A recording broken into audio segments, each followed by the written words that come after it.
అబ్బా, మళ్ళీ తప్పించుకున్నా. ఏదో ఒక రోజు ఏదో ఒక రాబందని కొట్టి తీరుతా, పట్టుకుని తీరుతా. వాటిని కొట్టడానికి నువ్వేమైనా పిట్టల దొరవా? ఎగురుతున్న వాటిని కొడితే వచ్చే కిక్కే వేరబ్బా. ఓరి నాయను, సింహం పిల్ల.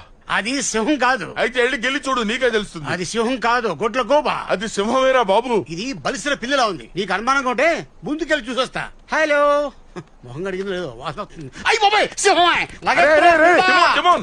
ఆగు, అది సింహం పిల్లే. ఏం చేయలేదు.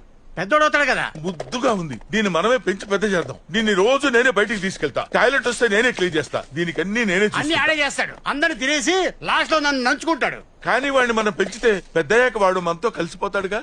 అర్థమైంది. వీడు మనతో ఉన్నాడుకో చెప్పేదినా.